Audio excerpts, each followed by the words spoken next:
Well, hi, hello, and how are you doing out there in internet land? My name is Brian Trippett. I am the Front Porch Conservative, and welcome to Front Porch Brunch, our little weekend get-together where we talk about the news, we give our views, and we try to make sense out of this crazy thing we call life. My name is Brian Trippett. I am the Front Porch Conservative. I am also sometimes known as the fine fella in the fedora. I am occasionally called the common man with common sense, but in this moment, above all else, I am your host. We are on Rumble, we are on Twitter, and we are on that quaint little alternative social media platform known as YouTube. So if you would not mind, if you don't care to do it, please help a struggling I don't know about the word struggling, a hardworking or trying to be a hardworking social content creator out. Share the link around with your friends, subscribe to the channel, hit the bell for notifications, hit the thumbs up, leave a comment in chat, do all those things. Go crazy, St. Louis, and everywhere else in the world too. Anyway, we're so glad to have y'all here this morning. We're going to take a look around, see who's in the house so far, and then we will get down to business. Yeah. WWG1 over on Rumble says, starving podcaster. Well, now that ain't too far from the truth, brother. Good to see you this morning over there on Rumble. TBA is in the house. He says, well, he hasn't quit his day job yet. Well, thank God. If I quit my day job and did this, I would be poor and starving.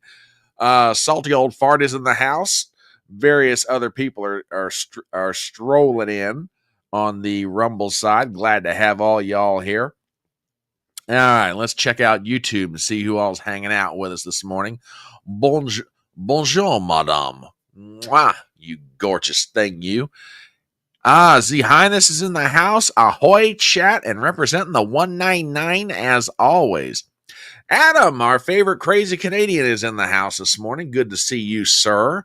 Let's see who else be here. Who else? Oh, wait a minute, y'all. Y'all, give this lady a hand clap right now. Home in 30 minutes. Thanks for the prayers. They worked.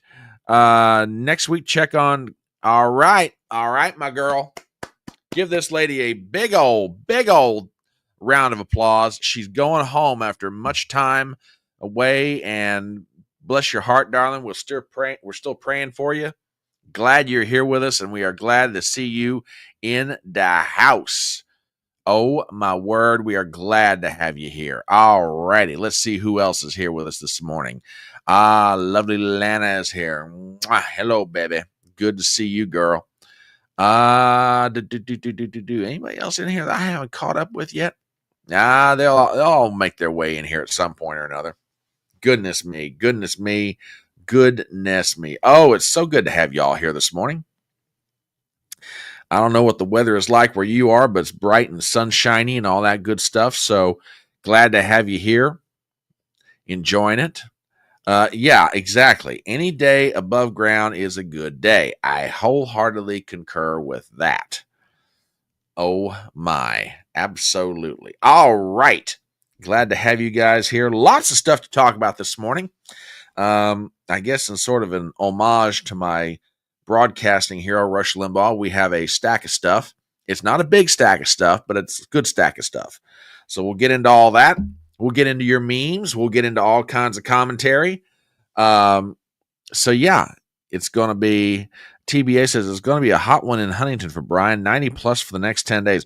Now, see, I'm glad you kind of brought that up because this gives me a chance to share a little something about my personality when it comes to weather.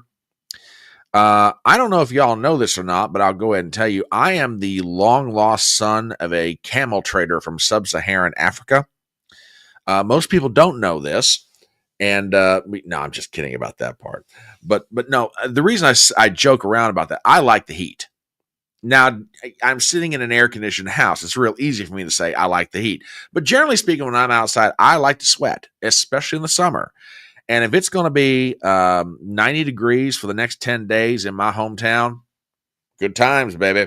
I'm all for it. Now, my sister, on the other hand, and understandably so, for various health problems that she has, heat does not do well for her. I mean, bless her heart, she's got COPD, and all. I mean, just you name the malady, she's got it. And I mean, it's rather amusing because I'm pretty sure she's the long lost daughter of some Arctic Eskimos.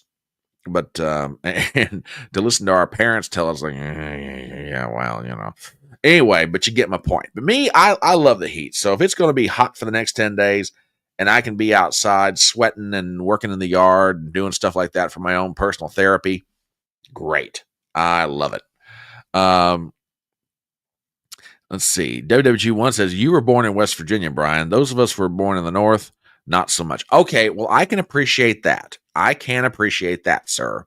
For those of y'all that were born in the northern climates, yeah, this heat is. I tell you what, though, and I've never been there yet, but I have heard this is true. Texas is one of those places that if you think West Virginia is bad in the summertime, go to Texas. Now, the only caveat that I've heard said about Texas as opposed to West Virginia when it comes to summertime, in Texas, supposedly they have a dry heat, whereas we have a very humid heat. Now, what that does to make your life better, yeah, I don't know. But the Texans seem to get along well with it, so I don't know. Crazy. T. Gagliotti's in the house. Hello, T. What up, my friend? Good to have you here. TBA over on Rumble says the sauna-like air in the South really opens up your pores, or so the ladies tell me. Well, we ought to take the ladies at their word on that sort of thing, as well. They would know better than us. WWG1 says Florida as well, hot, humid, plus now that's true. Florida's got the same kind of heat West Virginia does, but Florida's got one thing that makes that even worse: gators. So, just saying. I got to acclimate like a fish, and if Florida gets below 60 degrees, we all. Oh, now that's really true about Florida people, man. Florida people, y'all Florida people are bad. If it gets below 60 degrees, I swear I think y'all talk like an ice age is coming. It is just ridiculous the way y'all go on about it. Crazy. All right. We've talked about the weather. We BS with each other, and we'll still continue to BS with each other, by the way. But as we BS with each other, let's have some fun. Let's do some memes. Let's get into some stories, and we'll get into that. Now, one last comment on the weather. Salty Old Fart says, been in Death Valley in the summer. I don't think you can beat that. Okay.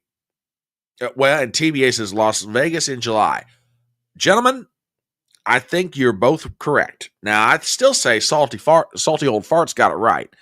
I don't think any place in the world beats Death Valley in summer. Again, never having been there, but the reputation, yeah, I get you. Wait a minute. What are you? Some kind of gator whisperer? What is this? What do you mean you're friends with gators? I'm not quite sure, Z Highness, how to take that. Got it. Woo! Gotta watch out for this girl, man. I'm telling you, gotta watch out for this girl. Woo! She friends with gators. Watch out, boy. She might put the bite on you. All right, I'm being utterly ridiculous. Let's get down to business. Oh, where to start, my friends? Where to start? Because I tell you what, the boys, that's primarily WWG1, Salty Old Fart, Adam, many others have been contributing memes all over the place. And I tell you what, where to begin? It's something to behold. But we'll start, as we are wont to do, with, an educational sort of a meme. As you guys know, we here on the Electronic Front Porch have been trying, as much as we possibly can to, expand our education.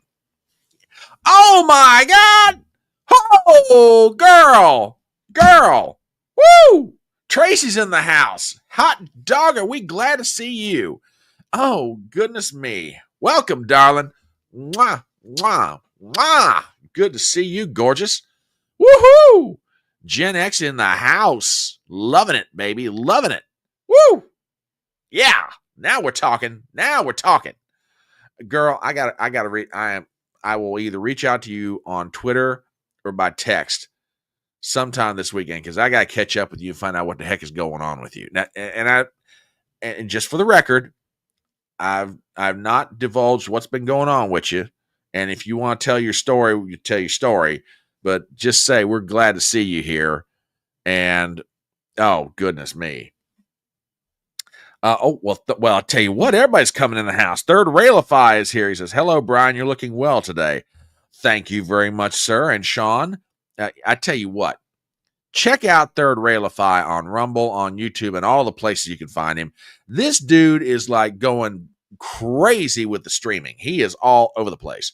He's got shows and live streams going everywhere. Check out his channel. Subscribe to him.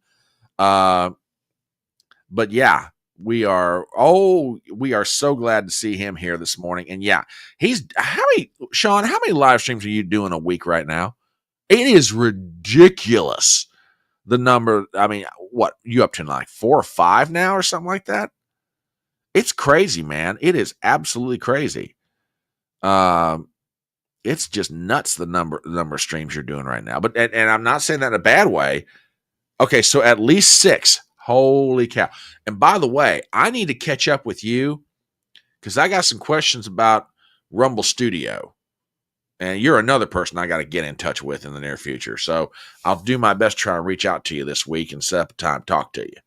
Because I got some serious questions about Rumble Studio. Because I loves me some StreamYard, but it may be time to make a switch. It may be. Anyway, all right.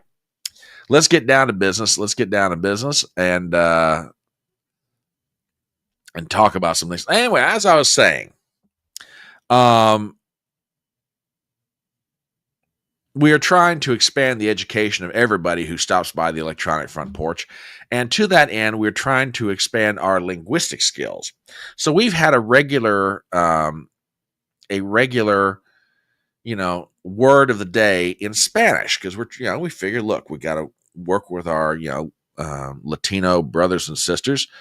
And, we got to try to figure out how to communicate with them. They got to try to figure out how to communicate with us. So, what do you do? So to that end, we are trying to expand everybody's education. And we have a new word for the day. So the Spanish word for the day is this: hide. That's all. Just hide. So consider yourselves educated for the day. Just saying. There you go. Yeah, I tell you, some people who make memes have a very warped sense of humor. That's all I'm telling you.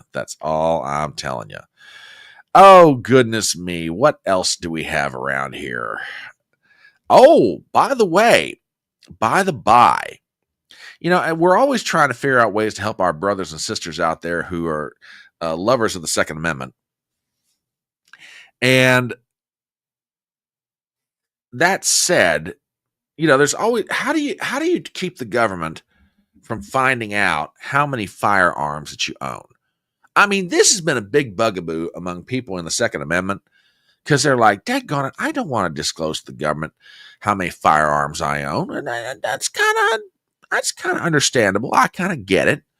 Well, somebody has come up with a very clever way to make sure that the government will never find out how many firearms that you own. All you got to do is just take them and wrap them up in the Epstein client files. And sure enough, no one is ever going to know how many guns you own. If they're covered in Epstein client list paperwork, dude, they are invisible. Nobody, and I mean nobody, is going to find out how many of those fine firearms that you truly own. Oh, well, darling, thank you for making an appearance. We are glad to see you, darling. So, mwah. Yes, and I will be catching up with you this week. My word on that one.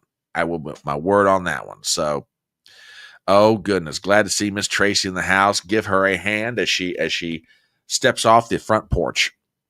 Goodness me, glad to see her. Good to see her. Goodness me. All right, what else have we got out there in the way of the merry memes? Let us see. Yes. The Dos Equis guy has got to be one of the richest men in the world. Or maybe it's better to say, if he didn't make a lot of money off of those commercials, he should have. That's all I'm saying. That said, part of the reason he should have made a whole lot of money off those commercials is how he has been imitated over the years. To that end, and with that said, Donald Trump, take Donald Trump and stick him in a Dos Equis meme, and man, it is magic. It is nothing but magic. Yep. I don't always call myself a king, but when I am the king of lefty nightmares. Oh, and that is so true. I tell you what. If you really want to torque off, okay, you really want to torque off a lefty, just look at them and say the following words: Trump 2028. You will absolutely, they will start frothing at the mouth. They might fall on the ground doubled over in pain and then start barking like a dog. You just drop that phrase in front of a lefty and Trump 2028, baby. Oh, it's on. It is absolutely on. That's all I'm saying. Gosh. I gotta thank Salty Old Fart for that one, because that meme is just downright good. I tell you what. And to that same end, I'm not even going to set this one up, because it just follows the one we just watched so well. Just let it speak for itself. There you go, people. Not only is he going to live in your head, it ain't going to be rent free no more. You're going to pay a 30% tariff on that. And liberals everywhere across the world went, ah!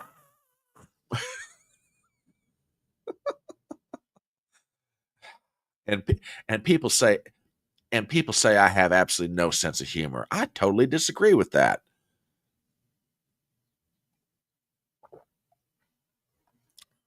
Oh no. Now see, here's my thing.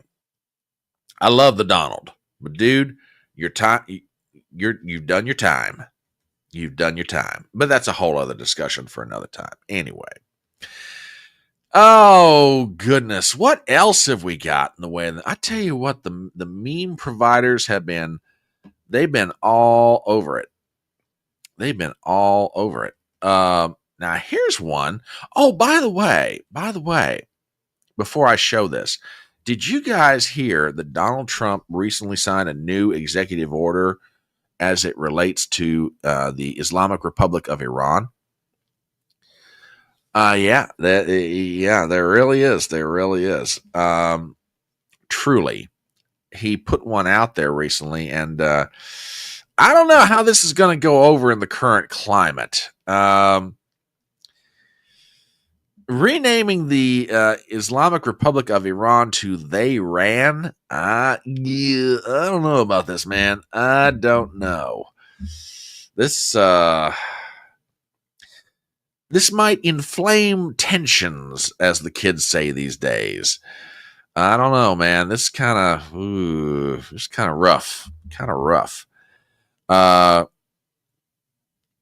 There you go. TBA says Trump equals master troller. That is the truth, brother. That is the truth. That man controls somebody better than anyone I've ever seen. I agree with that wholeheartedly. Now, wait a minute. Salty's got another one. He just dropped it in chat. What is this? What do you got here for me, brother? Hang on a minute, folks. As your erstwhile host, I got to check this thing out. Hang on a minute. Okay. All right. So I have checked that out. All right. Very good. Oh, by the way, everybody is trying to figure out what should we do about removing illegal aliens from the country, or more specifically, what do we do about these rioters that are, out there on the streets? I mean, this is kind of crazy, you know? I mean, do we deploy the National Guard? Do we not deploy the National Guard? Do we let civilian police handle it? I don't know. However, someone's come up with a theory that I think the more I think about, the more I agree with them. If we do this will pretty well take care of the problem of any rioting around the country as it relates to ICE and other federal agencies. I mean, honestly, you take a couple of dozen, wealthy women from off of Martha's Vineyard and you put them in the middle of this stuff, man, you're going to clear out illegal immigrants. You're going to clear out rioters. You're going to clear out everybody, man. I'm telling you, you don't want to mess with those women from Martha's Vineyard now. No. Daggone. I mean, to borrow a line from Shakespeare, which Lana used the last time we got together, those women from Martha's Vineyard, they may be tiny, they are fierce. Man, you do not want to mess with those chicks. No, absolutely not. Woo! I'll tell you, just, man, they are bad. They are bad. Some bad mamma jammas. Bad mamma jammas. Oh, goodness me. Dodoji wants to son Donald Sue has a nice ring to it. Okay. All right. I'm down with that. All right. Let's see. What, oh, by the way, y'all.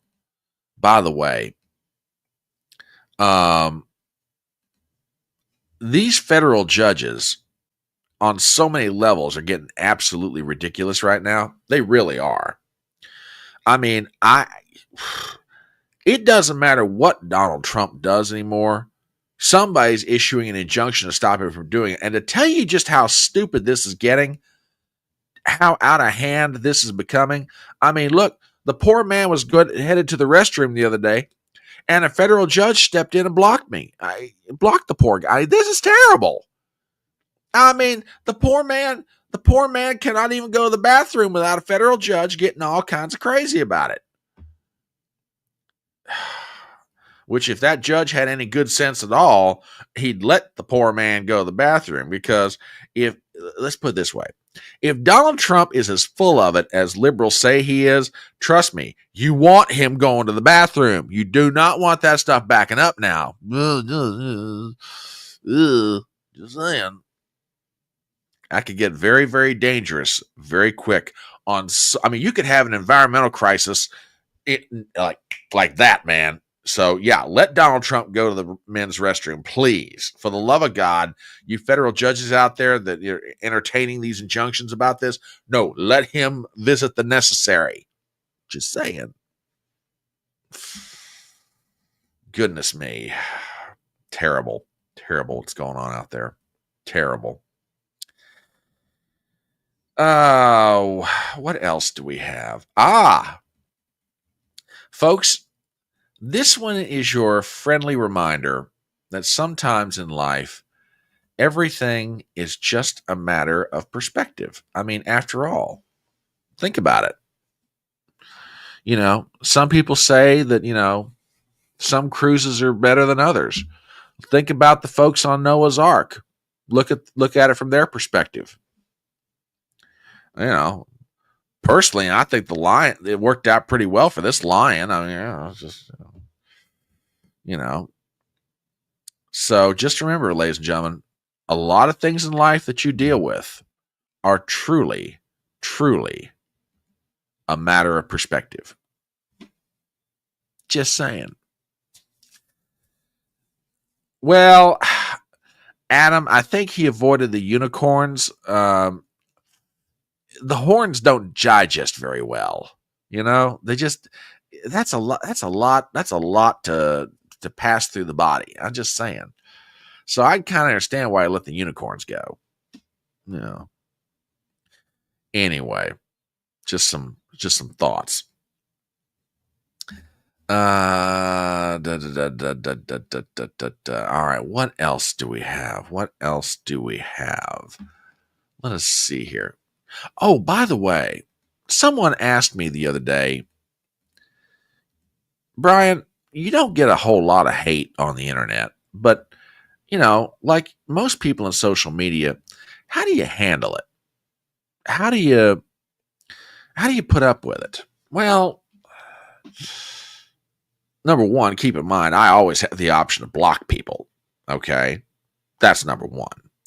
And number two, when I do wind up blocking people, I just try to keep in mind, remember who it is that you're putting out of sight. Because, it's just sometimes you need to do it anyway. So when I go back and look at my block list, yeah, it helps me to justify my decision real easy. That's all I'm saying. Real easy. So there you go. That's how I do it. And it helps me get through. Truly it does. It helps me get by. What can I tell you? All right. What else do we have here? Oh, by the way,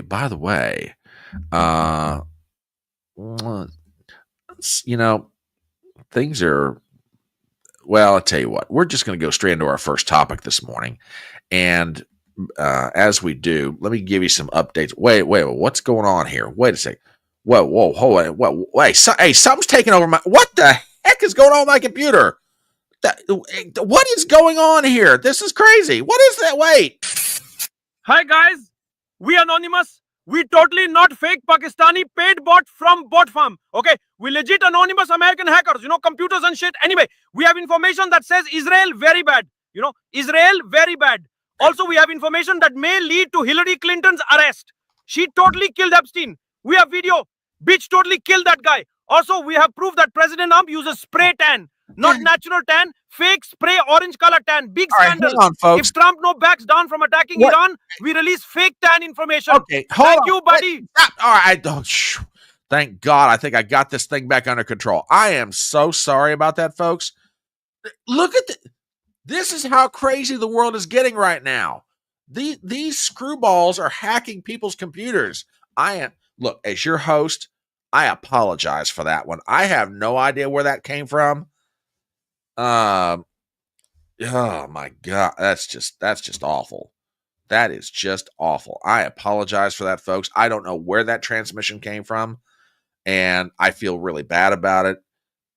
Yeah, well, yeah, it could be T-Gaggiotti. It could be StreamYard again. You never know. My God. Oh, by the way, you dropped something in chat. Hang on, man. Let me have a look at this real quick. Again, folks, my apologies. I don't know where that crazy stream came from. Some weird Pakistani something. I don't know what that was. That was just weird and bizarre. Just saying. Josh, I don't know, man. I don't know. That's just goodness me.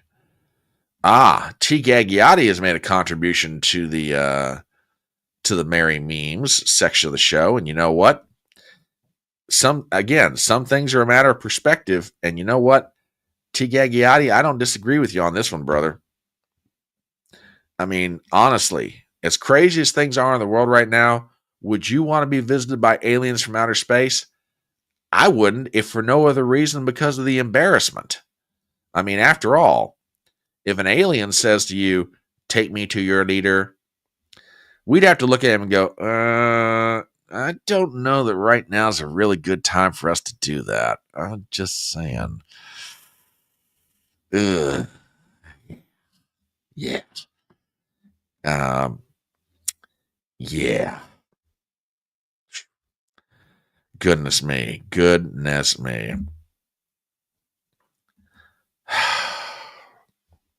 Thank you, T. Gaggiotti, for reminding us of that very important lesson. All right. Okay, I want to thank WWG1, T Gagliotti, Salty Old Fart, Adam, everybody who's contributing to the memes. You guys are absolutely wonderful and couldn't do it without you. Believe me. And I say this in all sincerity. You guys provide a lot of laughs. And believe me, if nothing else, for your host, I genuinely do appreciate it. All right. With that said, let us get into some things that are going on in the world right now.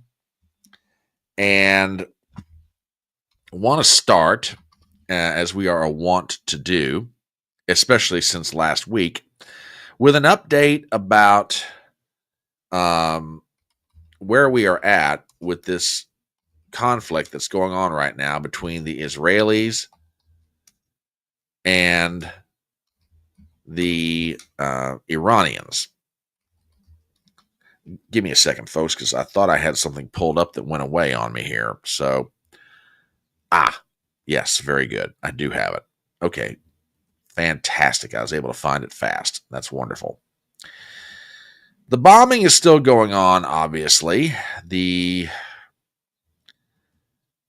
threat of the U.S. entering the conflict is still there, although that has lessened somewhat, and we've got some comments to make about all that. But the Israelis are still bombing the Iranians. The Iranians are still retaliating against the Israelis. And by the way, I'd be very careful, and I say this to myself as much as to you guys. We all need to be very careful about buying off on statements made by the Israeli government. Okay? Now, I can just hear somebody out there right now. Well, what do you mean? Don't you think the Israelis are the good guys in this? You know, there might have been a time in my life that I would have said an automatic yes to that question. But now I have to add a caveat. And the caveat is this. The caveat is, I think the people of Israel are the good guys. I got no problem with them. My problem anymore is with the government of Israel, or particularly this current government. Because, I mean, I don't know, man. At one time, I had a lot of respect for Benjamin Netanyahu, but I tell you what, more and more, that dude is just scaring the absolute living crap right out of me. I mean, it's just...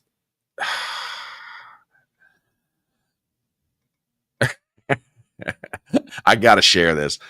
Salty Old Fart just sent this over, and it really makes my point even better than I possibly could, especially when it comes to my statement about be very careful buying off on what the government of Israel tries to tell you. Man, this is so true. So true.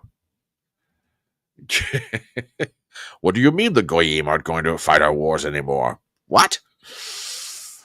Yeah, exactly. And we'll get to some of that too. I mean, and I really want you guys to chime in on this because I really want to get your guys' takes on this. T. Gagliotti says, Netanyahu's been wanting regime change for 30 years. Another aspect of this that we're going to get into. Another aspect of it. Man, and that's just it. I heard a phrase this week, and I forget who it was who said it. But man, does it really does describe, I think, generally the mood in America right now. And the phrase was,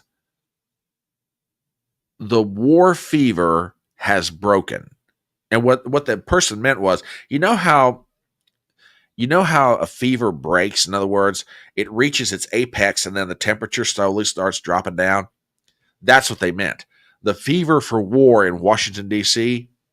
is dropping. Now, not to say it's dropping with everybody in Washington, D.C., but with a significant number of people who were like, hell yeah, let's bomb the Iranians. Let's get this over with. Let's stop them from getting the nuke. Let's change regimes. Everybody's kind of like, a lot of people are like, whoa. Hang on, let's pull back on this. And understandably so.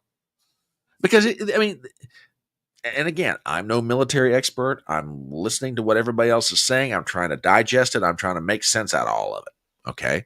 So I come to it with that caveat. But this isn't just as simple as going over there, dropping a couple of bunker buster bombs, and, we fly away and everything's hunky dory. The Iranians don't have a nuke anymore. It's not quite the case.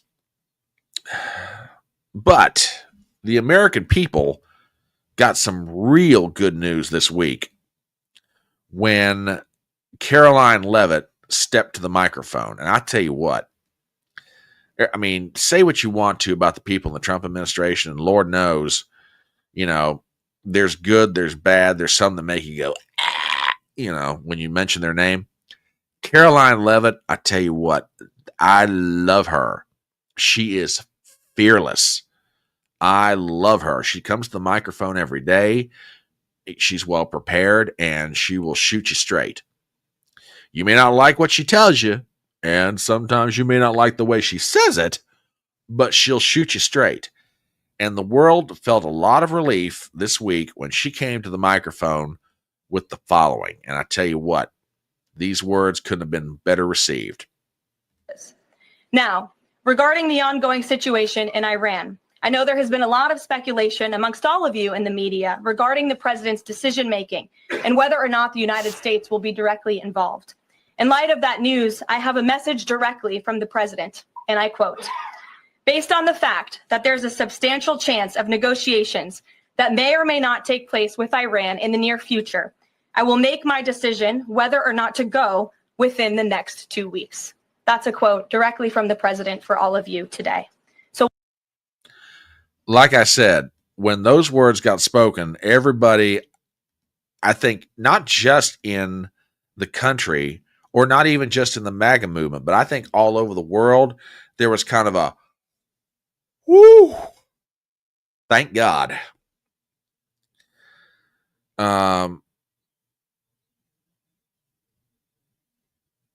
There really was. And I'm not just trying to over dramatize that. I mean, if Donald Trump had made the decision, okay, that's it, we're bombing Iran, I think there was, for a lot of people, there would have been a collective groan for a lot of reasons.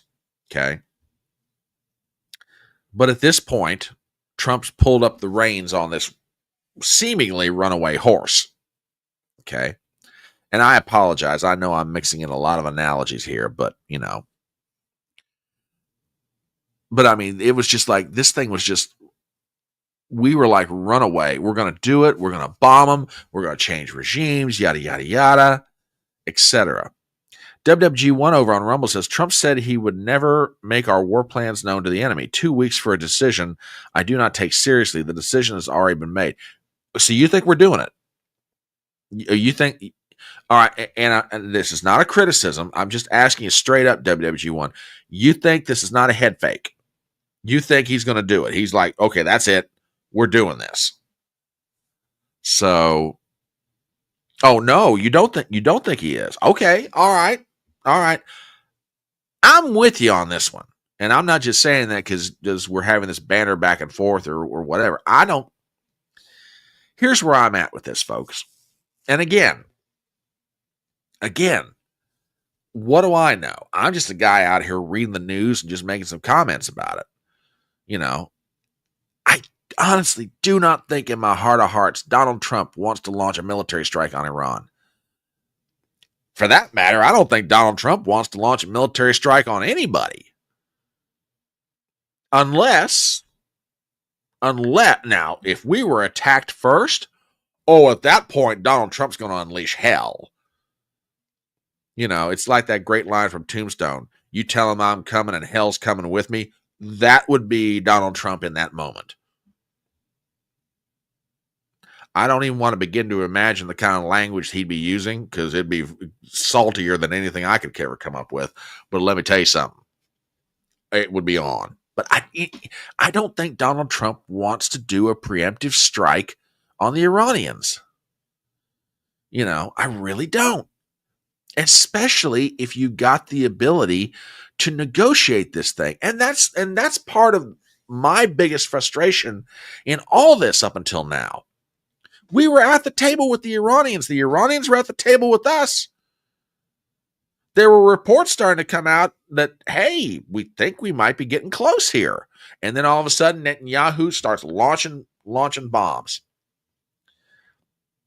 Small times in the house. Good to see you, brother. We should let all the loudmouth war hawks walk into Iran, see how it goes for them. I don't disagree with that. I don't disagree with that at all. T. Yagiyati says over on Rumble, we couldn't even beat the Houthis right now. WWG1 says, why would the Iranians negotiate now? Israel killed their negotiators. Okay, that's a fair point, T. Yagiyati. That's a completely fair point. I agree with you. But somewhere still in whatever constitutes the government of Iran, there's got to be some people who are like, man, we do not want to unleash this thing. We're going to get people killed. I mean, and again, maybe I don't understand the mindset. I'm just coming to it from my perspective. But there's still got to be some people inside the government of Iran. They're like, we do not need this. This is not good for anybody. Let's find a way out of this. WWG1 says, behind the scenes is the way Trump operates. This is just for public consumption. Okay, fair point. Fair point. Salty Old Fart on Rumble says, the globalists have been put on notice, just getting the world stage on board. Okay. Interesting. Very interesting. Now, I said a moment ago, why should we do a preemptive strike if we're negotiating? That's one thing. But I think, and again, I'm not in the room. I'm just making some assumptions based on what I read. Why do I get the feeling that somewhere leading up to Caroline Leavitt's statement that came from Trump and the fever that first started about a week or so ago, why do I get the feeling Donald Trump's been given some information by various people that is making him really, really rein this thing in? Now, I mean, for example, I know there's been a lot of people, Benny Johnson, Jack Posobiec, Charlie Kirk, Steve Bannon. Bannon was at the White House the other day having lunch with the president. Don't you think he wasn't talking about this thing? And all those gentlemen I mentioned are, I'm not going to call them anti-war. I don't think that's an accurate description of them. They're not isolationists. They're not anti-war. They're just war for justifiable reasons, or military action for justifiable reasons. You know? So there's that. I think the MAGA movement, be it small little content creators like myself or big timers or everywhere in between, were like, don't do this. Don't do it. I think there were military people that are looking at the president going, Mr. President, this is not as easy as you think it is. But the one thing that may have caused Donald Trump to pull up hard on all this, believe it or not, were statements that were made by the Israelis. I got a couple of stories here, and one of them is from the Times of Israel, and the other one's from Fox News. And when I look at these, I say to myself, huh? It's that kind of reaction. So I'm going to pop this one up on the screen for you guys, and I'm going to read a few highlighted parts of it. This is from the Times of Israel, and we've got the following.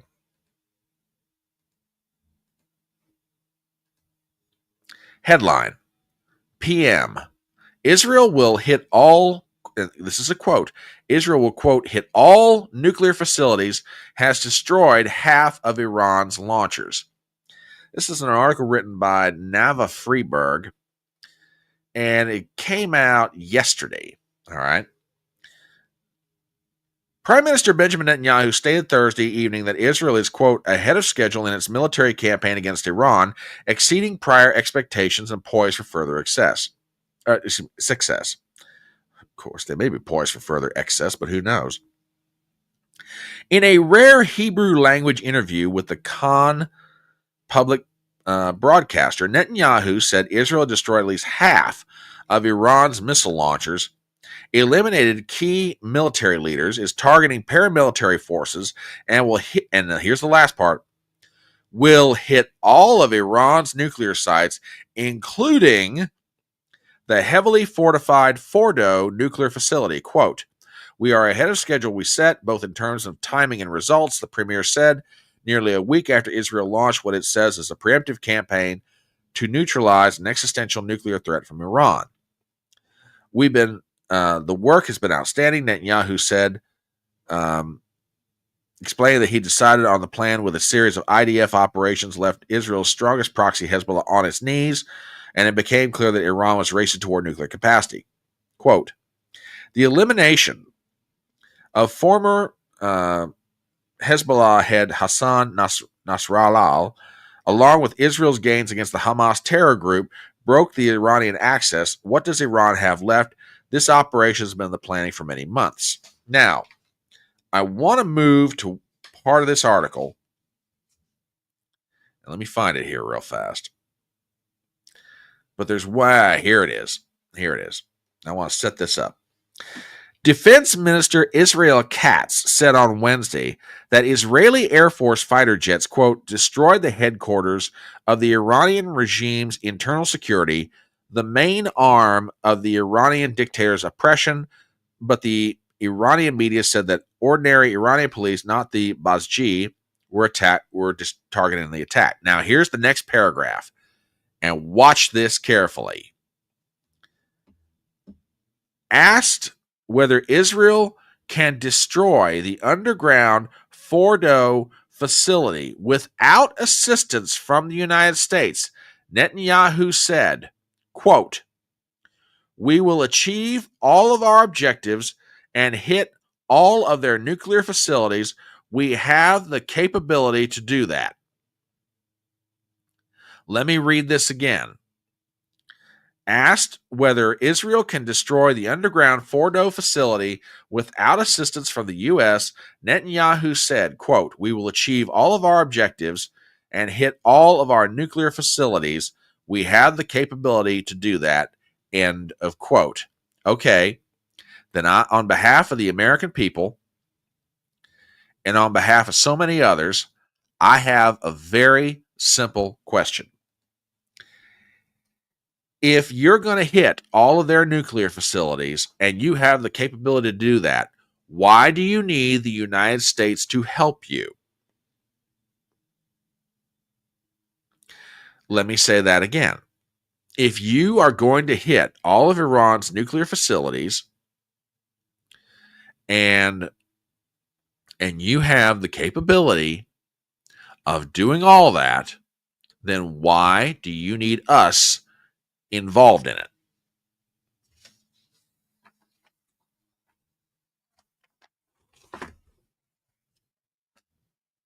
I don't think that's an unreasonable question at all. Not in the slightest. Why do you need us? You're the one out there saying to the God in the world that you're going to hit every nuclear facility they've got. You're out there saying that you guys can do all this. What do you need us? You don't. But yet the government of Israel, and notice I'm trying to make a distinction here between the Israeli people and the government of Israel. The government of Israel is trying to drag us into this. TBA over on Rumble says, Israel started this shite. They should be forced to go it alone if they want to glass Iran. Then the entire earth countries will clearly see who has been on behind the divisiveness. WWG1 says they need us because they don't want the blame to set in on. Now, that's a good point. That's a really good point, WWG1. They need us to run cover for them.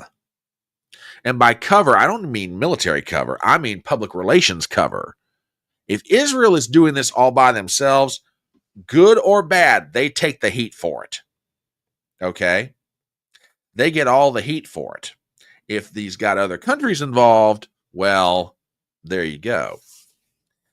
T. Gagliotti says, Israel can't win without us. I agree with that statement, by the way. The Israelis, on the other hand, are saying, oh, we could hit all their facilities. We got the capability to do it. Really? Then why do you need us? And this is the question. This is the question that I think Donald Trump is rolling around in his mind, or has been rolling around in his mind for the past few days. I mean, Israel's out there, thumping their chest going, yeah, we can do it. We got this. Then what do you need us for? And by the way, lest you think that I'm asking that question in vain, this gets us to the other article I want to take a look at. Hang on one second, folks. Let me get this set up.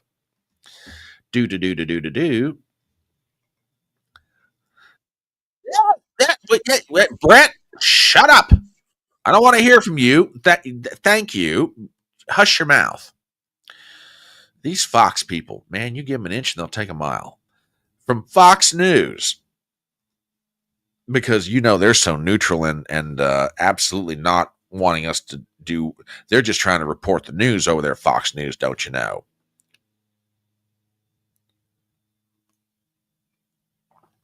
From Fox News. Israel weighs options to destroy Fordo if it has to go it alone without help from the U.S. Subheadline, Amos Yadlin, who flew a secret F-16 mission to take out Iraq's nuclear reactor in 1981, spoke to Fox News in an exclusive interview. Article by Jennifer Griffin. Now, I'm not going to read all this, but there's one part of it that I absolutely... wait a minute. Yeah. There's a couple of parts of it I want to get to on the very beginning. Okay. If President Trump decides not to order a strike on Iran's main underground enrichment site at Fordo, Israel has a number of options to destroy Iran's nuclear enrichment facility buried deep in the mountain south of Tehran. One option includes sending in an elite Israeli Air Force commandos known as Unit 5101, also known as the Shaldag, which in Hebrew means kingfisher, a bird known to be patient and dive deep underwater to find its prey. Well, you don't say. In September, members of this elite unit surprised the world by entering an underground missile factory used by Iran in Syria. Quote, there was a site that similarly looked like Fordo. Former Israeli military intelligence chief Amos Yadlin told Fox News in an exclusive interview. Even though smaller, the Iranian facility produced advanced ballistic missiles, precise ballistic missiles using Iranian technology, as well as using Iranian money. Israel first attacked the site from the air a few times, but was not able to destroy the site. Unit 5101, the Shaldag, used the cover of darkness and diversionary airstrikes to enter the secret site, plant explosives, and destroy the complex. Like Iran's Fordo mountain complex south of Tehran, it was 300 feet underground. Quote, the Air Force took care of all the guards around the perimeter, and Shaldag got in, and the place is gone, destroyed, Yadlin said with a slight smile. So again, if the Israelis had the capability to go in with their own commandos to this site at Fordo, I ask the question again, what do you need the U.S. for? What is this all about?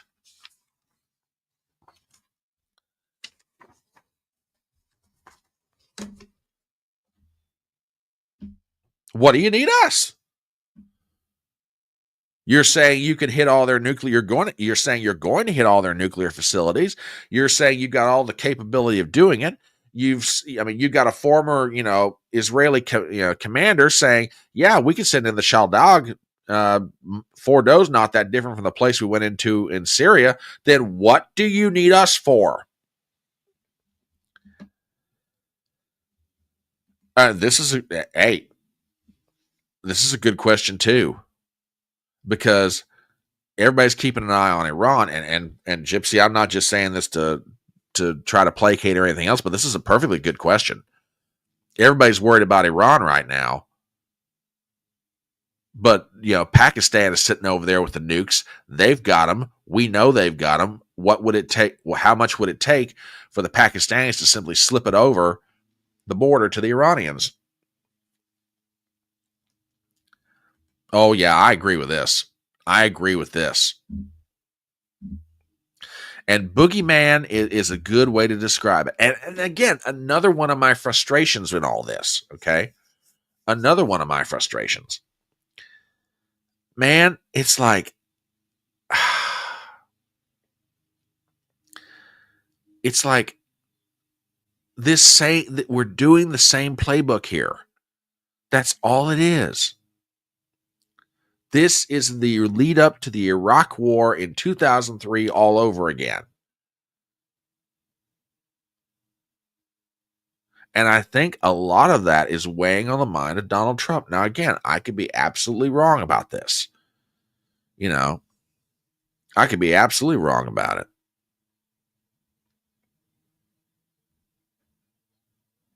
T. Gagliotti says, Iraq didn't have air defense capability that Iran has. Rogue nation with its nukes laughing my butt off.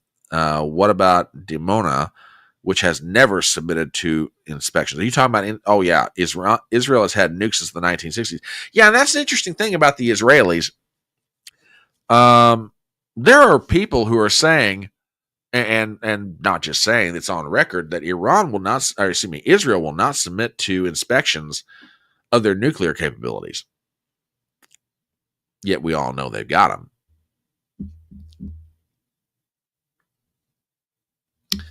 So I don't really see that the government of Israel has a whole lot to complain about in this matter. But, that's just me. So again, first of all, I'm glad Trump has slowed this thing down. Second of all, I'm praying they can get a deal done. Because, like I say, the more, and that's the other thing. Again, this is just my opinion, but I don't think I'm alone in this opinion. Have you guys ever run up against a car salesman that's really pushy? Now, I know y'all like, huh? How do we get on the discussion? Just hang on with me for a minute here. Have y'all ever run into a car salesman that's really, really pushy? Okay. What I'm getting at is this.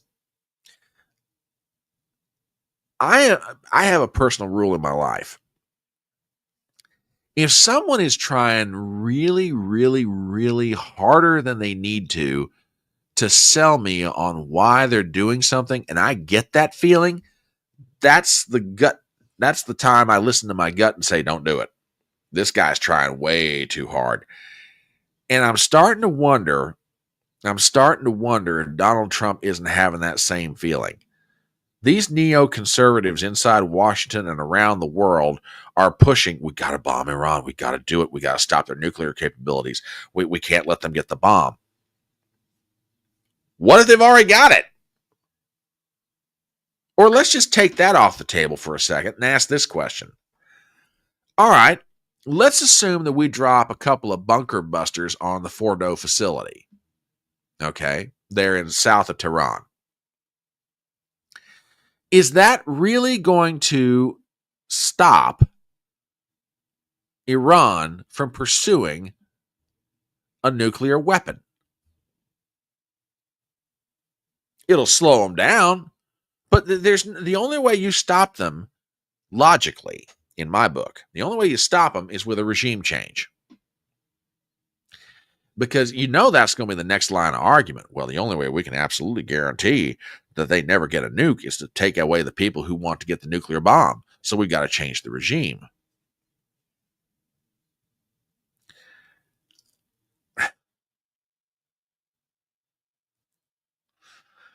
So, and I know I'm being a little around the board here in my thoughts about all this, but it just this feels like I'm on a used car lot, and I got a used car salesman trying to be so pushy to get me to buy something, They're trying to almost like, my God, let's sign the papers. Let's get it over with. That's what this is like.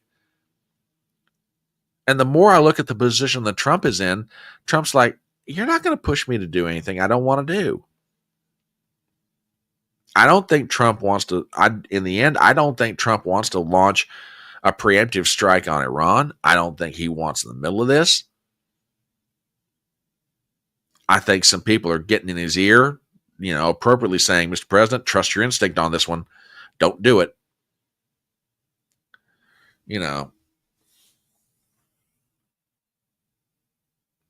And WWG1 brings up a real good point. The CIA have done regime changes for a very long time. It never works out in the people's favor. Let me rephrase that slightly, sir. It never works out in our favor. Now, I agree with you. In the favor of the people in the country that the regime's been changed in, that's true. But more particularly, it never works out in our favor. That's my problem with it.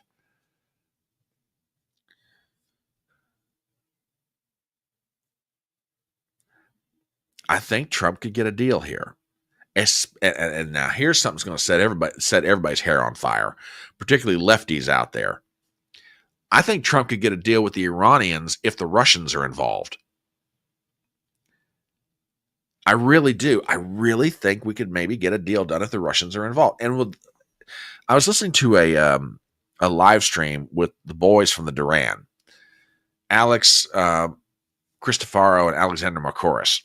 Fabulous foreign policy commentators. If you really want a good feel for what's going on in the world outside of U.S. media, you need to be watching the Duran. I mean, they may not be everybody's cup of tea, and I agree with that. I understand. But, man, you talk about some really good analysis from people who aren't U.S. journalists about what's going on in the world. Watch the Duran. Now, I bring that up to say this. Alexander Macoris made the point. He said, there's a deal to be had here. There's been a deal to be had here all along. The Iranians agree to give up pursuit of a nuclear weapon, and the Russians enforce it. They do the monitoring. Now, could the Russians turn around and stab us in the back? Yeah, they could. But it's not in their best interest to do so for any number of different reasons.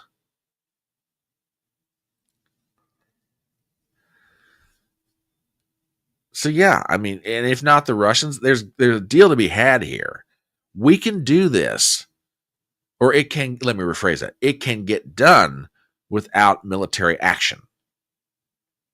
Yeah, and that's the reason why I think the Russians could pull it off, could help pull this off.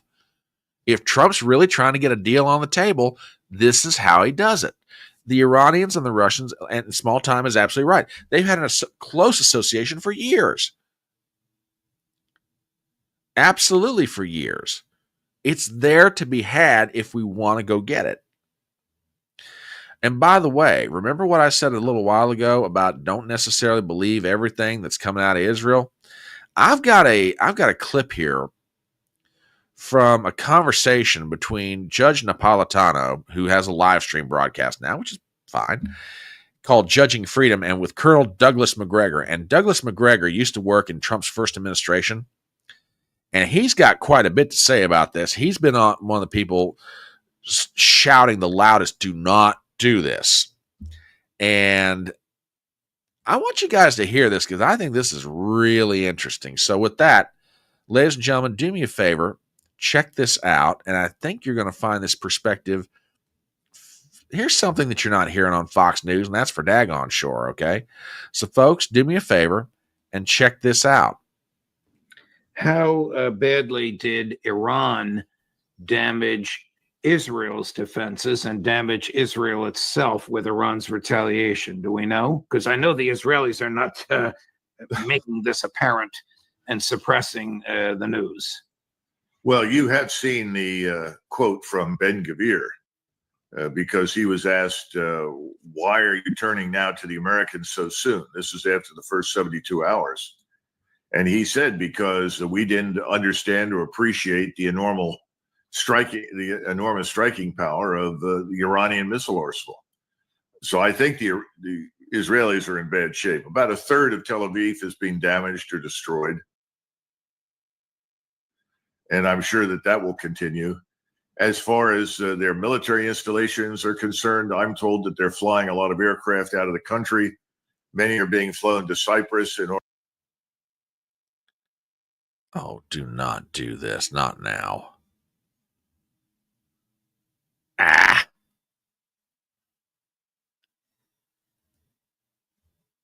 Ah, okay. The gremlins and the computer apparently are acting up on me, but you get my point here. So, yeah, don't necessarily buy everything that's coming out of Israel. Tigagi says, Judge Knapp has had a stream now for at least 3 years, Brian. LOL. Okay, I stand corrected. Didn't realize how long he had it, so my apologies. But you're right. So Judge Napolitano's had this live stream for 3 years. And, but yeah, I think McGregor brings up a really good point. And by the way, even before I heard McGregor make this comment, man, the more I keep seeing images coming out of Tel Aviv and other places, I'm sitting there going, man, the Iranians are, for supposedly a decimated military, the Iranians are really doing some heavy damage to the Israelis. You know, that iron, I mean, and T. Gagliotti pointed this out, hypersonic missiles don't do all that well against you know, the Iron Dome doesn't do well against hypersonic missiles, you know, but you watch some of those images coming out of Tel Aviv and you're like, man, I'm not so sure that the Iranians aren't getting in some licks on the Israelis here, and good ones too. So there you go. Anyway, so that's just some thoughts I've got about the what's going on right now with Israel and Iran. And I just want to put it out there, and I appreciate everybody's perspective on it. So yeah, we'll see what continue to monitor what happens. But my prayer at this point is that Trump can get a deal. He can get a deal. So anywho, tell you what, let us shift gears a little bit, and we will go to a different topic of the morning because it's getting on, and I've got to hurry here because I have a guest in town and want to spend time with them, as much time as I can. And if they happen to be watching right now. So anyway, quick commercial. And, oh my goodness, what is this? I got a couple of things here have been thrown my way. What is this? Hang on, folks. I just got sent something from WWG1, and I also got sent something from Salty. So give me 1 second here to check all this out.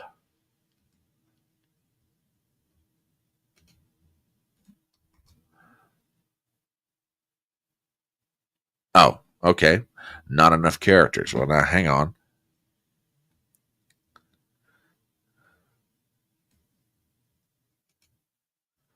One second, folks.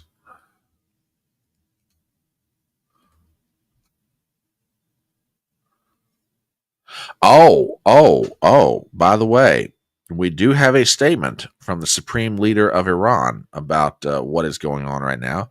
Khomeini has spoken out. And folks, you know what? As with all things, we're going to share what we have and check this out. We'll see what he's got to say here. One moment. Let me get this pulled up for everybody. There we go. All right. And with that, do me a favor and check this out. Yep. Down here in this. So anyway, guys, we are completely safe down here in this bunker. These motherfuckers can drop anything they want and they can't do shit to me. So we can just dance and party all night long down here, okay? What the hell? Okay, everybody, just remain calm. Everybody, remain. Okay. All right. Thank you very much. Yes, I think we're getting the idea of what's going on with that one. Guys. Oh my word. Y'all are awful. Just awful sometimes. Okay. Yeah, sorry about that. Should have put in the bit of language warning, indeed. All righty. Okay. All right. Let's move on to a different topic. But before I do, please subscribe to the channel. Please hit the thumbs up. Please leave a comment in chat. Hit the bell for notifications. Share the link around far and wide. And please help us do the thing we do here. And yes, do not forget to hit that like button, daggone it. Please. We would appreciate it. All right. New topic. It's June, which means court is in session. Court is now going to be handing down rulings, and they handed down some big rulings this week. But I want to focus also on a ruling that came out of a place that normally, for folks who are judicially conservative, usually makes them want to tear their hair out. The Ninth Circuit. Now, the Ninth Circuit has a reputation for being notoriously liberal, but the Ninth Circuit handed down a ruling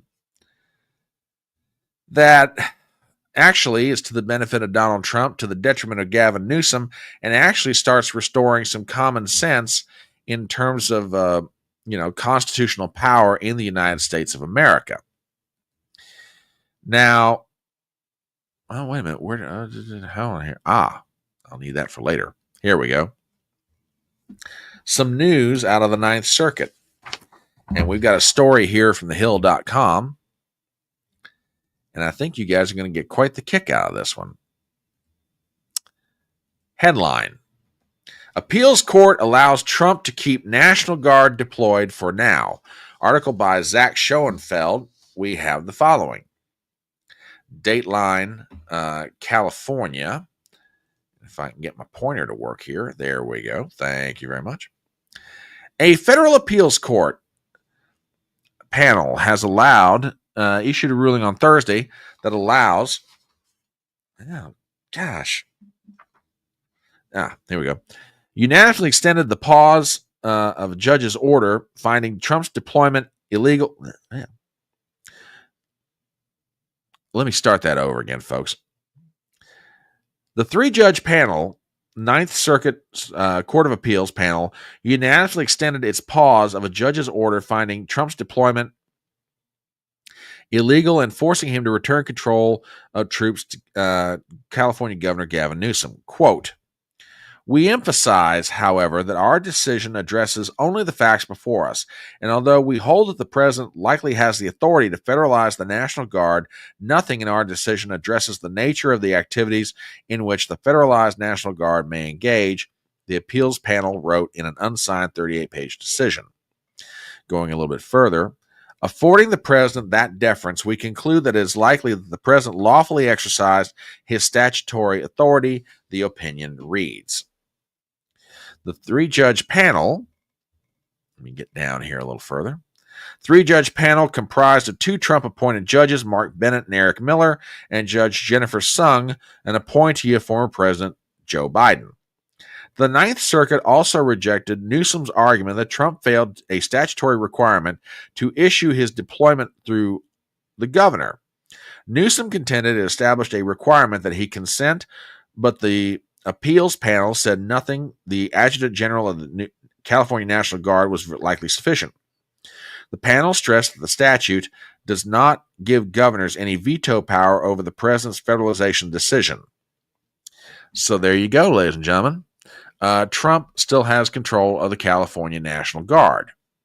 And frankly, given the way that Gavin Newsom acts on occasion, my response to that is, hooray. Because frankly, oh my God, that boy needs some help in so many different ways. All right. One of the other big rulings that dropped this week, and it is big, has to do with a case out of Tennessee.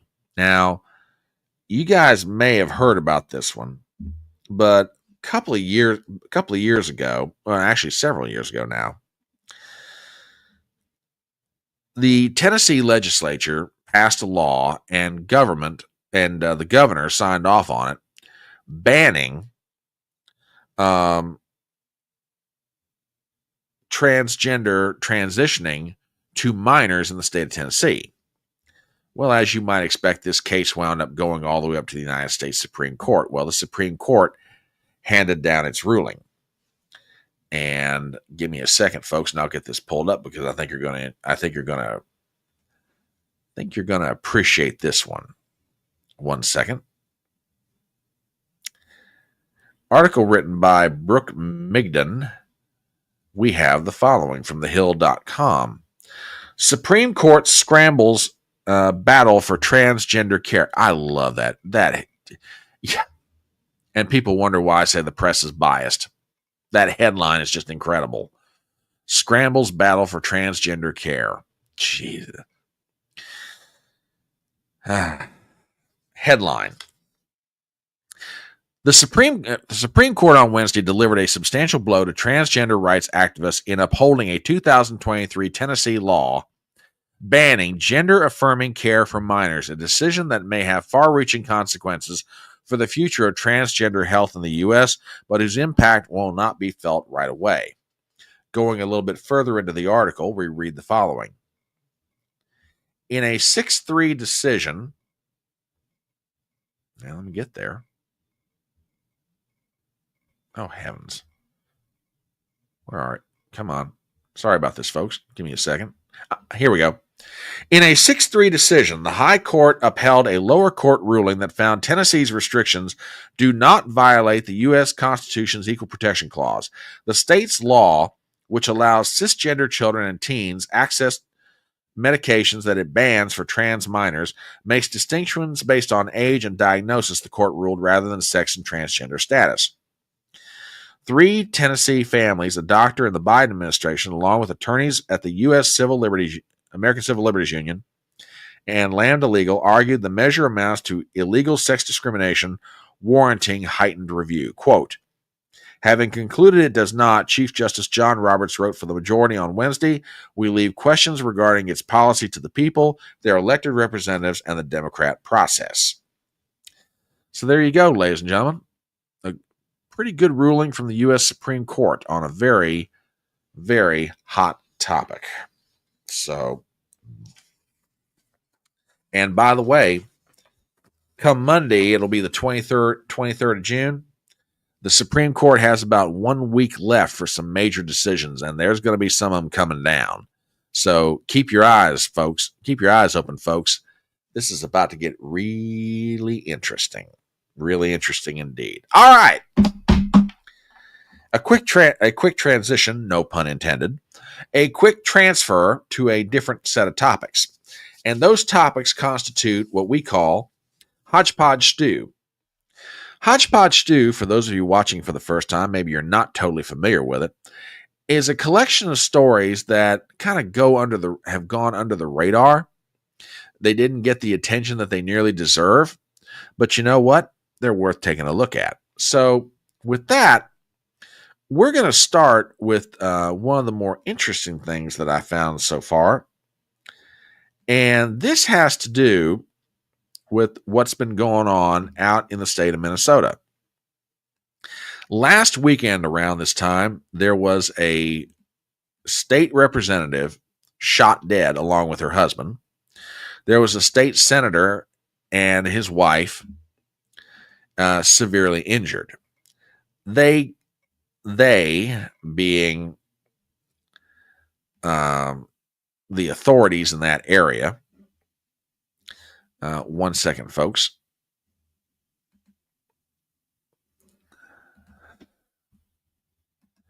Just gotta do one thing here. There we go.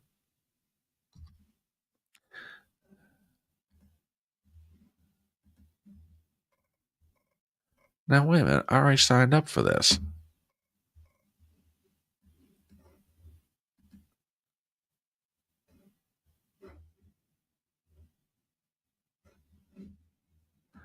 Hang on, folks. There we go. There we go. So the gentleman who's now in custody is a gentleman named Vance Bolter. And this whole story, I don't know if you followed this thing or not. This whole story is just weird beyond all imagination. Well, it got even weirder this week with the following. And this is from the Minnesota Star Tribune. Okay, not a national newspaper, so they got a certain amount of ability to cover this closer to the ground than anybody else. Headline: Letter to FBI from shooting suspect made wild claims about Klobuchar and Walz, sources say. Article written by Jeff Day, Ryan Faircloth, and Jeffrey Madroit. We've got the following. In a rambling conspiratorial letter addressed to the FBI, alleged assassin Vance Bolter, claimed Governor Tim Walz instructed him to kill U.S. Senator Amy Klobuchar so that Walz could run for the U.S. Senate, according to two people familiar with the contents of the letter. The letter is the clearest evidence yet of Bolter's mindset after the targeted violence against Minnesota politicians last week. It is incoherent, 1.5 pages long, confusing and hard to read, according to two people familiar with the letter's contents. It includes Bolter alleging that he had been trained by the U.S. military off the books and that Walz, who is not running for the Senate, had asked him to kill Klobuchar and others. Asked to comment about the letter, Hennepin County Attorney spokesman Daniel Bogert-Popping, that's an interesting name, said the office cannot comment on an open investigation, but due to the seriousness of the allegations it contains, we will state only that we have seen no evidence of the allegations regarding the governor based in fact. Walz's spokesman Teddy Schron said in a statement Friday afternoon, this tragedy continues to be deeply disturbing for all Minnesotans. Quote, Governor Walz is grateful to law enforcement who apprehended the shooter and is grateful to the prosecutors who will ensure justice is swiftly served. Klobuchar said in a statement, Bolter is a very dangerous man, and I'm very grateful that law enforcement got him behind bars before he killed other people. She was not the only politician that was named. The letter included a seeming reference to U.S. Senator Tina Smith. Federal prosecutors allege the letter was left behind in a Buick that Bolter deserted near his home in Green Isle, Minnesota. It also allegedly contained Bolter's confession that he carried out the shootings that killed Representative Melissa Hortman and her husband, Mark, and injured Senator John Hoffman and his wife, Yvette. Now, wait a minute. He left this letter behind?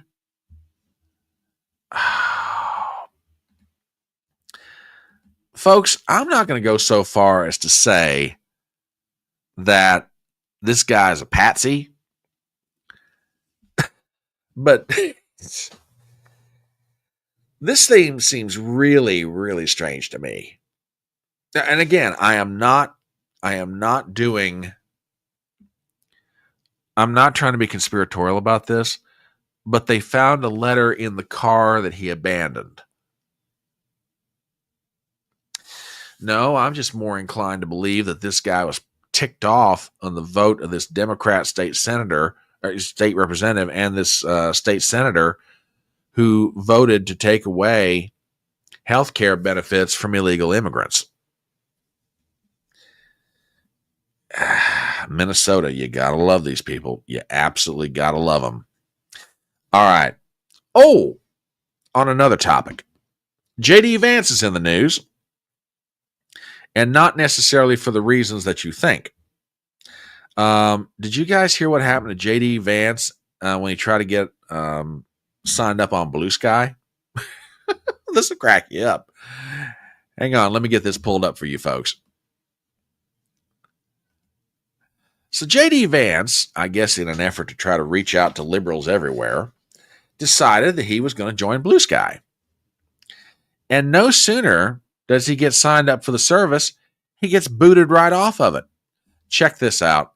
From thehill.com, Vance briefly booted from Blue Sky after joining platform. Article by Miranda Nazaro, we got the following. Vice President Vance was briefly suspended from the social media network Blue Sky shortly after joining the platform on Wednesday, but was quickly reinstated online.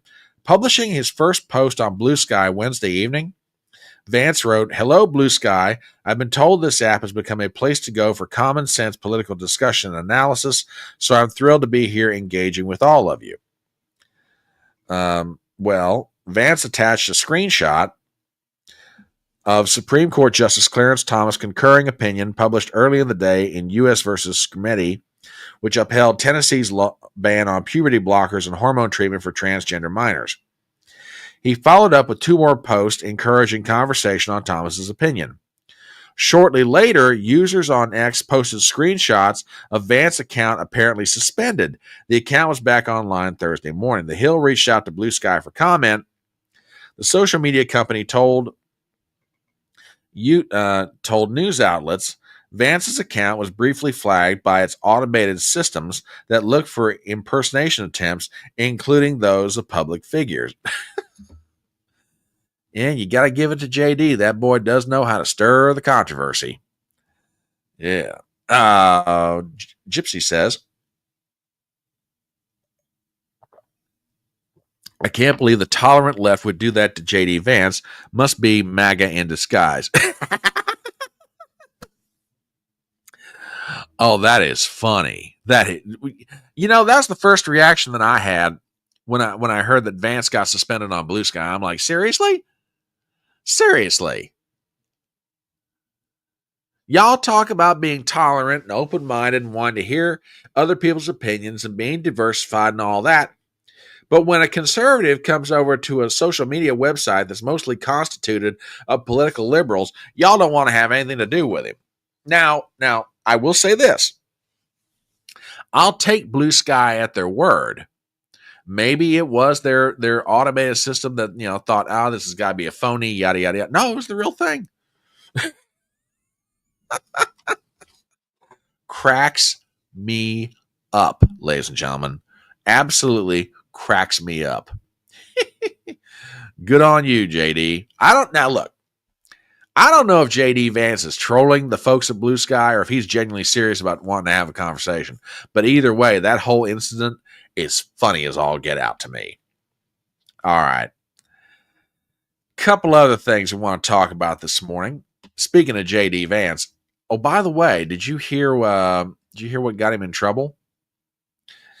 So JD Vance was out in California and he's out there visiting, military, the Marines. He's in the city of Los Angeles and he gets asked a question. And JD managed to get himself in trouble with the following statement. Check this out. Suggesting that the Trump administration is cracking down on Democrats. Can you comment on that? Well, I was hoping Jose Padilla would be here to ask a question, but unfortunately, I guess he decided not to show up because there wasn't the theater. And that's all it is. I think everybody realizes that's what this is. It's pure political theater. Okay, now that's the statement. Okay. And you'll notice what he says. I noticed that Senator Jose Padilla wasn't here. Well, Jose. Yeah. Well, needless to say, that statement got him in trouble because the senator's name is actually Alex Padilla. And we go to the following pages of NBC News. Give me just a moment, folks, and we will get this pulled up for you. Because, the Democrats are great at political theater. And you know that they wasted no time jumping on this. So check this out. From NBC News, we've got the following. Headline, J.D. Vance refers to Senator Alex Padilla as Jose Padilla in remarks blasting Democrats during their L.A. visit. Article is written by Rebecca Shabad and Namadi Iguanunu. Don't ask me, folks. I'm from West Virginia. Anyway, Vice President J.D. Vance bashed Democrats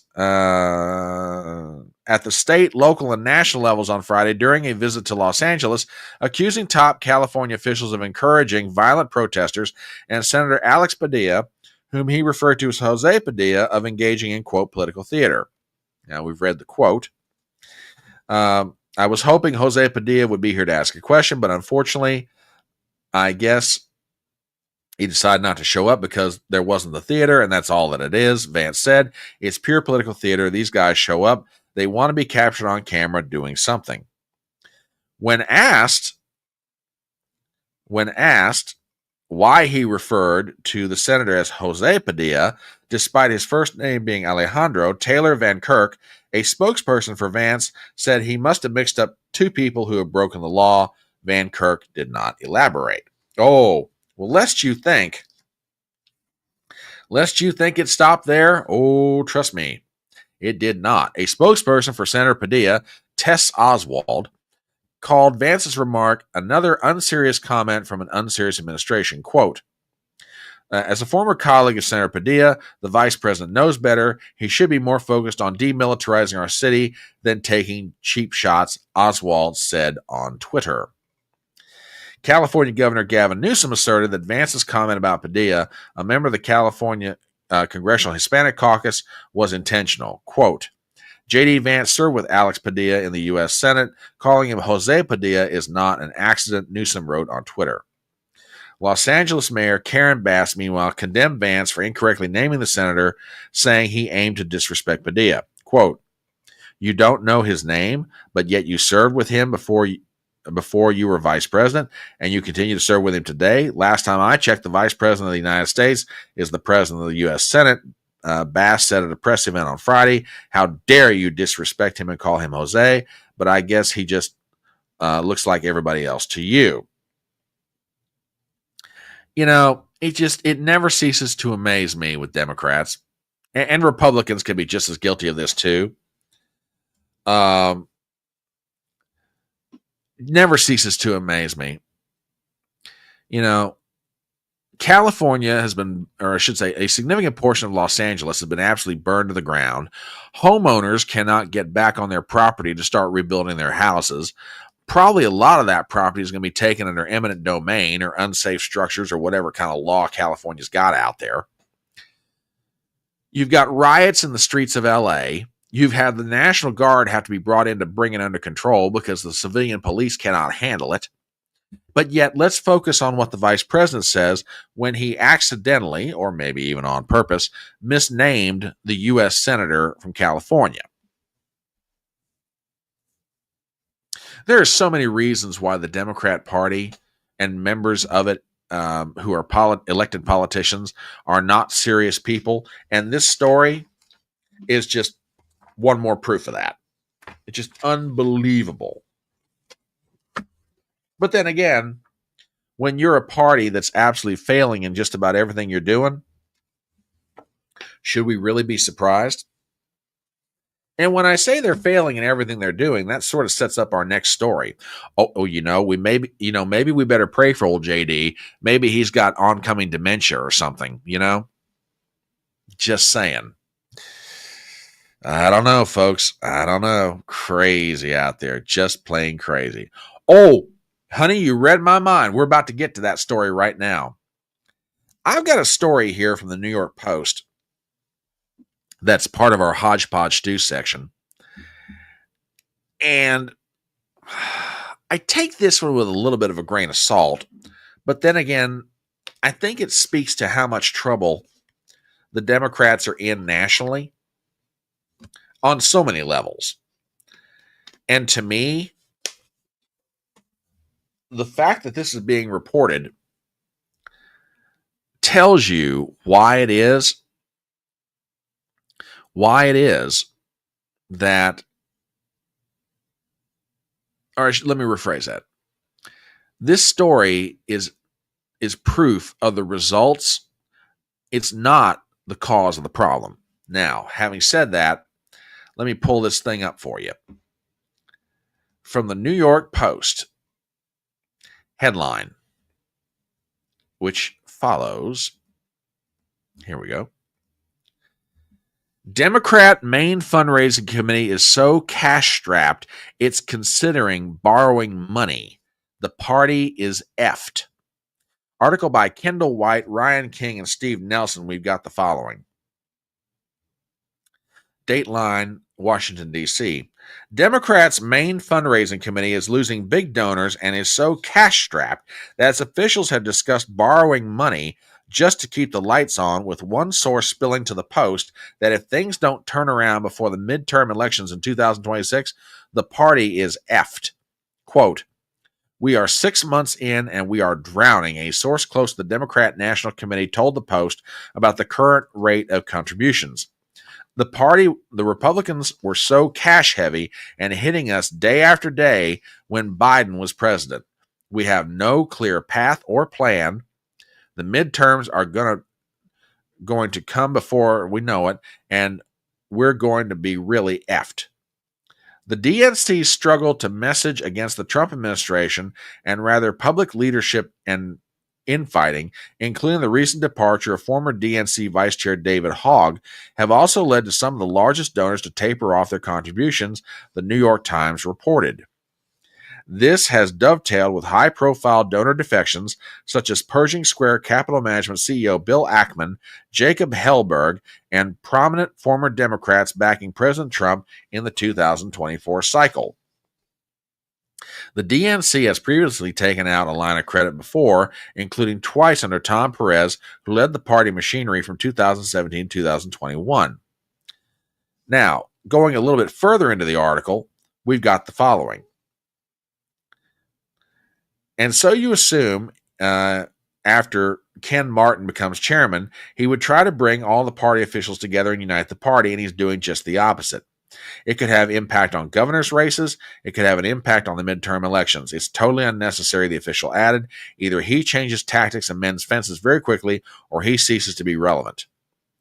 The latest federal records show that by late April, the DNC's war chest shrank to just under $18 million, approximately 1/4 of the cash currently held in the RNC's coffers.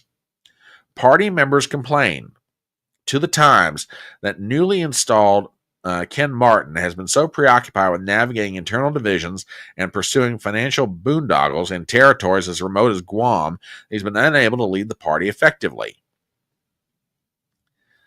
Martin, let's see. Yeah. So, folks, now, ever since the election, I haven't commented that much on the political goings-on of each party. You know, I've been focusing on, stories that are out there, news stories, big things that the Trump administration is doing. He's doing a lot of different things.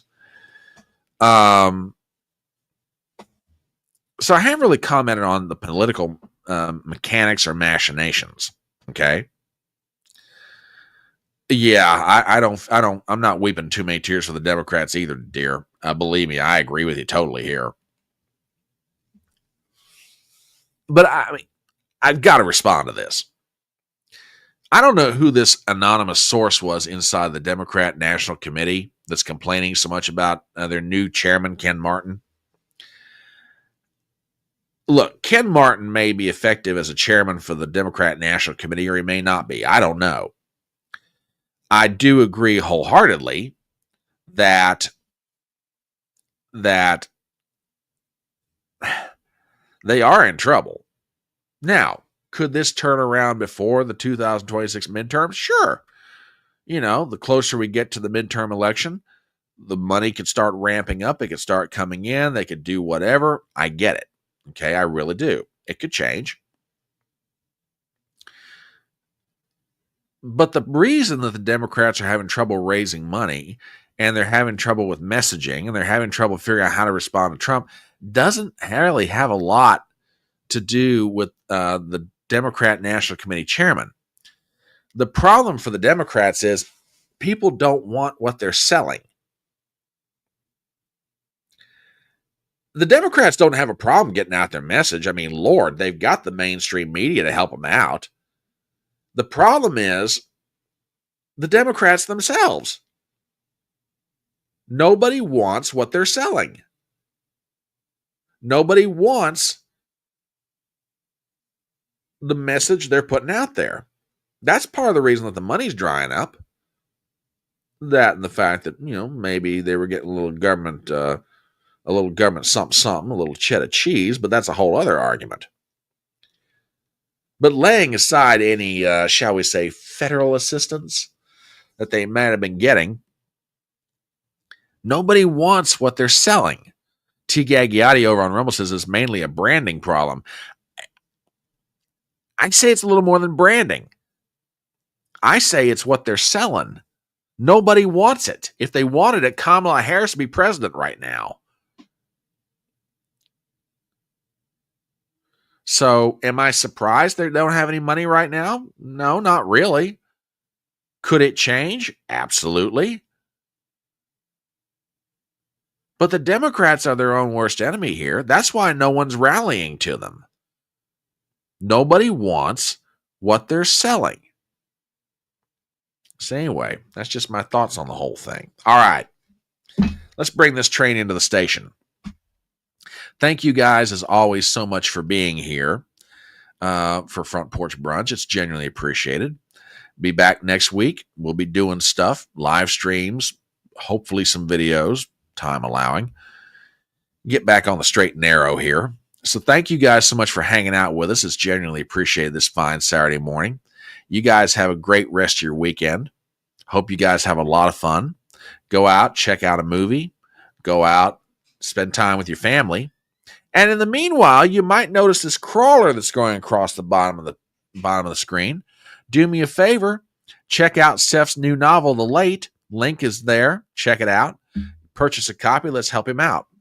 So with that, my friends, have a great rest of your weekend. And remember the words of that great American philosopher, Tom T. Hall, when he said, "It's faster horses, younger lovers, older whiskey, and more money." Love you guys very much. Have a great weekend.